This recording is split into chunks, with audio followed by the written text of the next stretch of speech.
So this is Dr. Bhupesh once again from Dr. BKM Institute. So this is another reading question we are attempting, and as you know, I do not attempt the questions before. So let's see how it goes. So the British study team favored, yani in the past, that is past indefinite, that is second form, favored cervicography. तो British study ने favour किया है cervicography का over the smear test even though. Please हमेशा understand करना होता है कि क्वेश्चन क्या कहना चाहता है.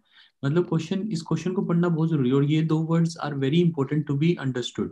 तो ये दो क्वेश्चन क्या कह रहे हैं, ब्रिटिश स्टडी ने फेवर किया है सर्वाइकोग्राफी को स्मीयर टेस्ट के ऊपर इवन दो, जबकि. जबकि का मतलब कुछ नेगेटिव बात होनी चाहिए, यानी कि सर्वाइकोग्राफी को फेवर किया है जबकि सर्वाइकोग्राफी में कोई कमी है. तो यानी I am looking out for any negative statement related to cervicography. तो ऐसे आपको समझना होता है कि मुझे कोई नेगेटिव स्टेटमेंट ढूंढनी है, क्योंकि उसने कहा ब्रिटिश स्टडी ने फेवर किया है सर्वाइकोग्राफी को स्मीयर टेस्ट के ऊपर जबकि उसके अंदर ये कमी है. तो मुझे कोई भी नेगेटिव पॉइंट ढूंढना है सर्वाइकोग्राफी का, वो मेरा आंसर बन जाएगा.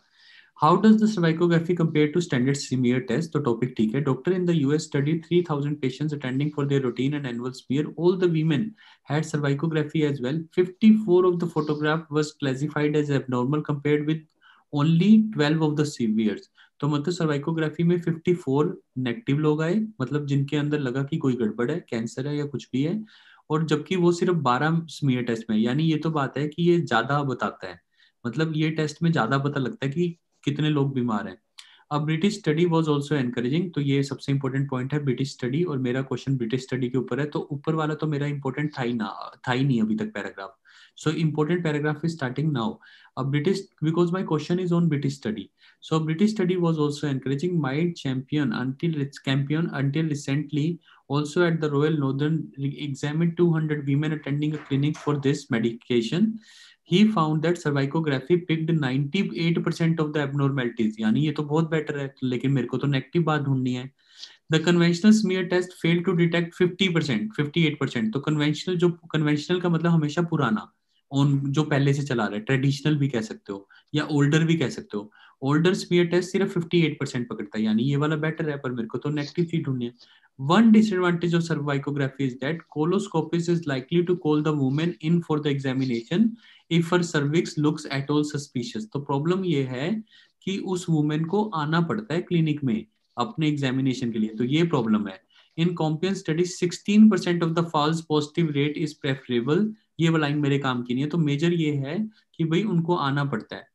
Fewer patients would be referred to colonoscopist. Fewer तो नहीं, ज्यादा जाएंगे, क्योंकि अगर ज्यादा डिटेक्शन होगी तो कोलोस्कोपिस्ट के पास ज्यादा लोग जाएंगे, कम थोड़ी, ज्यादा जाएंगे.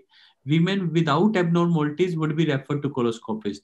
हाँ, क्योंकि कई बार ये 16% फॉल्स पॉजिटिव देता है, यानी जिनको प्रॉब्लम नहीं होती. मान लो 100 अगर वुमेन जाती हैं, 100 वीमेन जाती हैं अगर कोलोस्कोपिस्ट के पास, तो 16% फॉल्स पॉजिटिव होती हैं, यानी 16% सही होती है, उनके अंदर कोई कमी नहीं होती, बस उनको भेज दिया जाता है. तो यानी कि उनको वहां पे जाना पड़ता है. यही प्रॉब्लम है कि जिनको नहीं है प्रॉब्लम, उनको भी 16% को जाना पड़ता है. So if I consider this thing, तो वीमेन विदाउट द एबनॉर्मेलिटीज, उनको जाना पड़ेगा. हाँ, जाना पड़ेगा. तो ये एक हो सकता है. सस्पिशन वीमेन वुड बी, ये तो फायदे में, ये तो पॉजिटिव पॉइंट है, तो पॉजिटिव पॉइंट तो मेरा आंसर वैसे नहीं हो सकता, तो I cross it. Positive point can not be, this is negative. So उसने कहा कम जाएंगी, नहीं नहीं, कम नहीं, ज्यादा जाएंगी. So my answer should be B, that more of the women would be referred to colonoscopist even when they are not required, because 16% would be false positive, so they would be required to go. So I'm stopping the recording. I hope you have understood the question, but again, listen to it 3 times. Again, the secret is listening to it 3 times and you will understand automatically. But still, I will take your doubts once the recording is switched off. Okay, this is Bhupesh again from Dr. BKM Institute. Thank you.